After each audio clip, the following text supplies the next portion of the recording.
Namaste, good evening. I am Ajit Kumar Jha, the editor of Public Global and the CEO of Power Pixar. And today I'm going to come back to the most trending topics. Donald Trump, US President, has, in a crazy move, doubled tariffs on India to 50%. Just last week, Trump had imposed 25% tariffs on India. And of course, he had added that because India imports Russian oil, which is actually sanctioned by the United States of America, therefore, unless India stops purchasing Russian oil, he's going to raise the tariffs by an unspecified amount. So, in a way, the threat was already there, but last night Trump has added, imposed this sort of extra 25%, which is going to be effective from 3 weeks from now. So almost by the end of August. And by the way, that is the time when US negotiators are coming to Delhi to talk, because there is a bilateral dialogue, or in fact negotiations going on, led by Piyush Goyal, our Commerce Minister of India, and from the other side, the American team. They have been negotiating, in fact, for the last 4 months, ever since President Trump came to power and started this entire trade war against all the countries. Now, the question is, where does India stand now compared to other countries? In fact, last week, I had made two videos on this. One was on the politics of Trump tariffs, and the second was on the economics of Trump tariffs. And I had asked the question, who is winning? Well, is it Modi or is it Trump? Now, I'm going to ask a similar question today. What is the reason for this massive increase in tariffs to India, 50%? In fact, to be honest, the only two countries and two major countries of the world which are now facing the imposition of Trump tariffs of 50% are India and Brazil. Remember, Trump had already imposed 50% on Brazil, and the reason was purely nothing related to tariffs, but related to the domestic politics of Brazil. In fact, Trump was, in a way, using tariffs as a weapon. And in fact, Trump has become famous for that. He's weaponizing tariffs. He's using tariffs as a weapon for everything else that he wants. On Brazil, he did it because he argued that Lula, the present president of Brazil, is basically targeting Bolsonaro, the previous president of Brazil, who was a right winger. Now, Trump himself, being a conservative right winger, he basically dislikes Lula and he loved Bolsonaro. So he used this personal sort of closeness to Bolsonaro, and he used the threat of 50% imposition of tariffs on Brazil as a result. Now, this is not related to trade talks or tariff talks. This is what I would call weaponizing of the tariff war.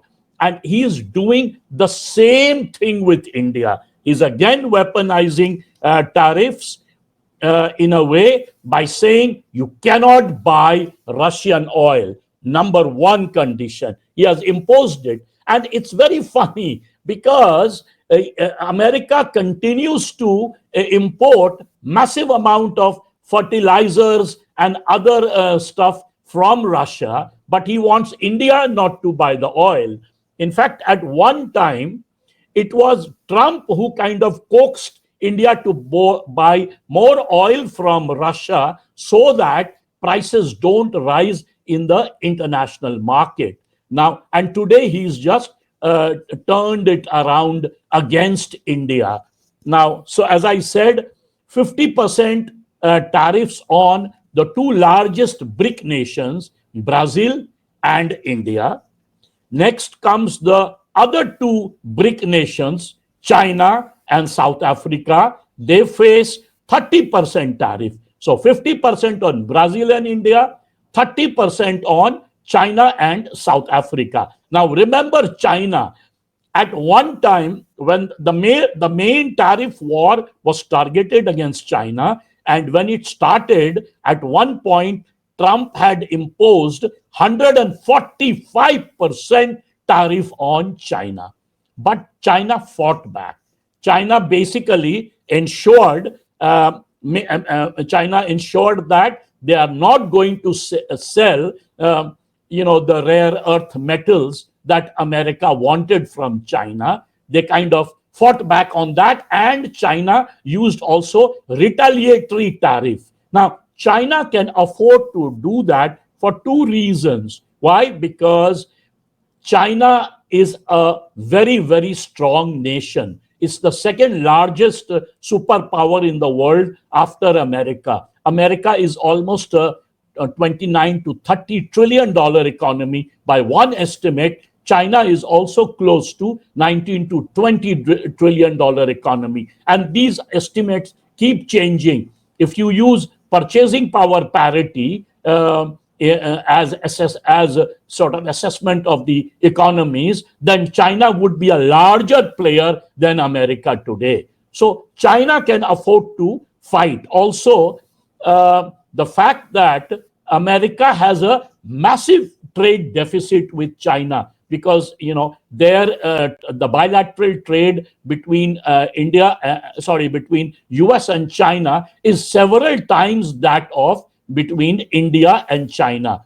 So therefore, China can afford to, as I said, fight back. It tried retaliatory tariffs, negotiations went on, and the tariff today on China is much less than India. It's 30%.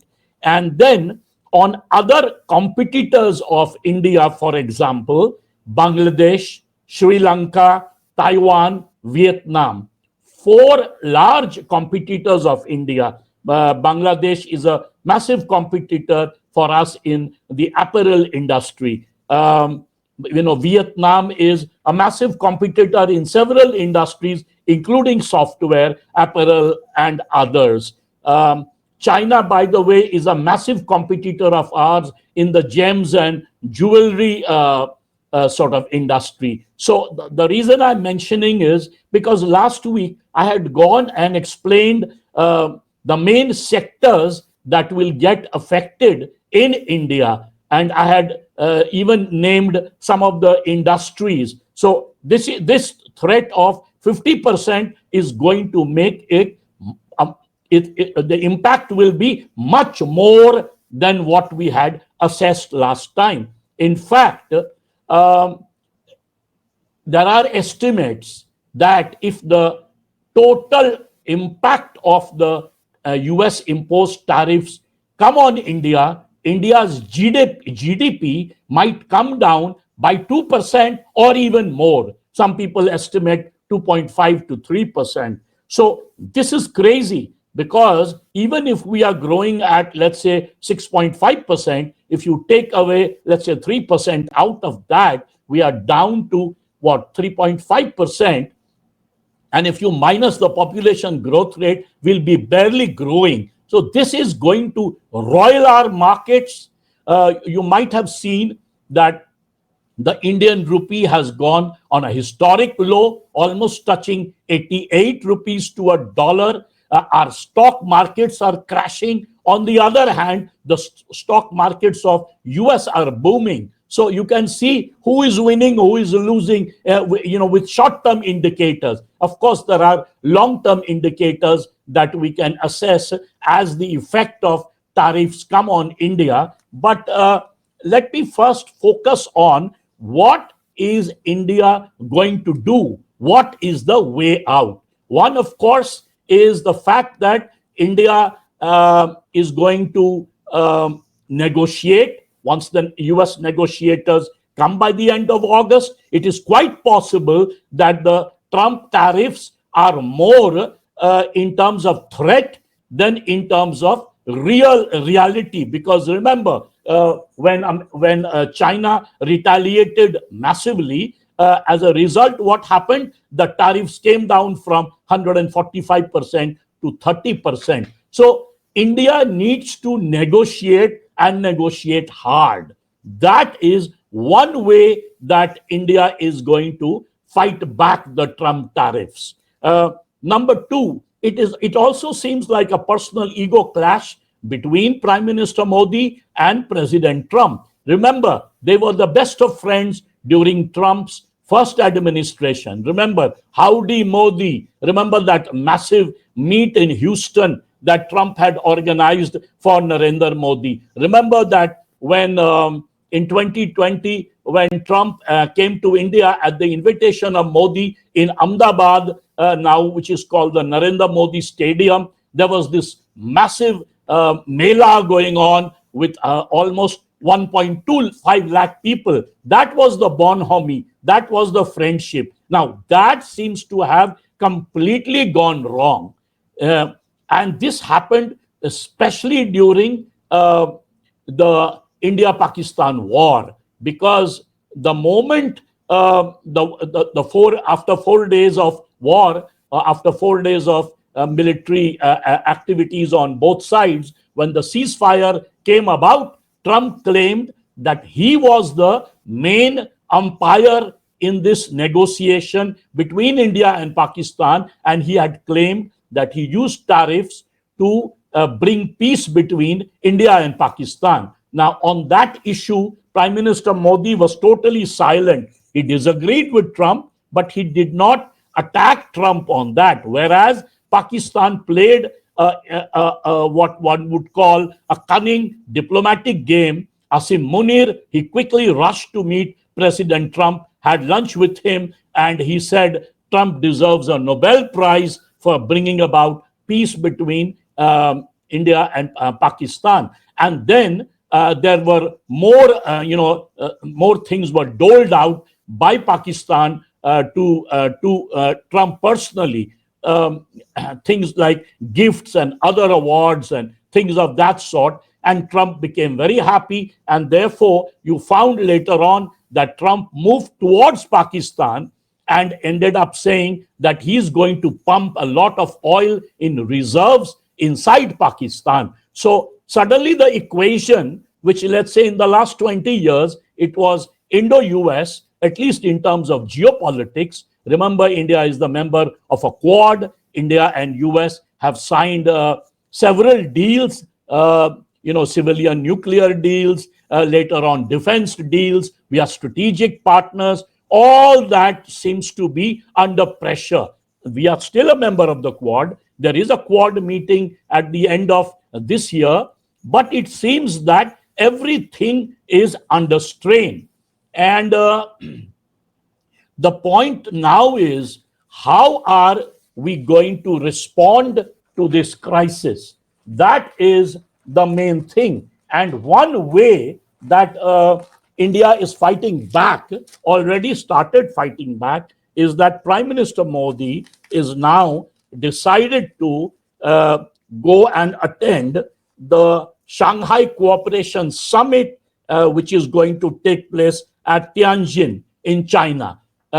For last 7 years, Prime Minister Modi has not visited China. Remember, when Prime Minister Modi had come in 2014, there was a lot of friendship ties, or at least moves were made, friendly moves were made, and the Chinese leader was brought to India. In fact, he was also taken to Gujarat by Prime Minister Modi. And everyone thought this will be a new direction in India-China friendship. But after that, relations cooled off. India moved, I would say, much more towards the US under the new dispensation. We of course were always a member of the Quad, but the relationship, the defense negotiations, other negotiations between India and US ended up improving enormously. And with China, there were sort of tensions, border tensions. We know about that. And at the same time, our trade, of course, China-India trade bilateral trade is still number one. In fact, the US is the amount of trade India has with China is much more than that with the US. China and India have the largest sort of bilateral trade between the two countries. The US, of course, is a number two player. UAE and other countries in the Middle East, they are number three, number four, number five. But with US, India at this moment has a massive trade surplus. We have more than, some estimates are between 100 billion to 140 billion trade. Some estimates say 118 billion. The way of estimations are different, but certainly more than 100 billion trade with the US. With China, it is slightly more than that of the US. But with the US, we have a trade surplus. In fact, the trade surplus also, how much trade surplus we have is also debatable, but it's quite high. Some people estimate almost as high as $49 billion. Some of it might have come down because ever since our budget, India has been cutting down on the tariffs in order to make President Trump happy about because one of the principles that Trump uses to target countries in tariff is whether that country has a surplus or deficit with America. Trump hates those countries which has a surplus with America and ends up targeting them massively. So I mentioned, let me mention some of the other countries that Trump is also in a way imposing massive tariffs on. One country particularly that Trump is targeting massively is actually Switzerland, 39%. So again, 50% with Brazil, India, 39% with Switzerland, 30% on the other two BRIC countries, China and South Africa, 20% with our competitors, Bangladesh, Sri Lanka, Taiwan, and Vietnam, all of them in Asia. They are our largest competitors, and 19% with Indonesia, Malaysia, Thailand, and Pakistan. Pakistan faces 19%. India, world's largest democracy, with whom the US has had a great relationship, is now facing 50%. Japan, South Korea, and Turkey faces 15%. The United Kingdom's European Union, they face much less. The UK only face 10%. So what I want to point out is India has no choice now. It needs to negotiate. It needs to negotiate hard. It can learn the lesson from China, but then it doesn't have the economic muscle of China. Therefore, it is caught in a bind. It doesn't know how much can it negotiate, how hard can it negotiate, number one. So therefore, what India is now doing, it is opening this route, which always was there. India was a member of the BRICS, but it seems that the BRICS are going to reunite now. So therefore, Brazil, Russia, India, China, South Africa, these 5 countries, it seems, are going to reunite. The BRICS are going to fight back in a united manner. China has already started the process. China has, in fact, President Trump is very angry in this entire tariff war on the BRIC countries, because the BRIC countries almost just between the five of them, they have more than 50% of the world's population, 40% of the world's GDP. These are emerging nations which can be a serious threat for the West. You know, this entire argument that America and Europe are on the verge of decline, and the emerging countries, as I pointed out, Brazil, Russia, India, China, and South Africa, are emerging, are the biggest competitors. Now, that's something that Trump doesn't like. One reason is because the BRIC countries have challenged Trump on, for example, the dollar, the dominance of the dollar. Now, let me sort of shift and end here and make another video on much more details that I mentioned. Over here, I just want to end by saying that India is right now terribly isolated, and America is imposing its worst tariff in the history of India-US relations on India, 50% tariff. India is on the back foot. America is on the front foot. America is throwing, Trump is throwing Yorkers. Modi is playing on the defensive.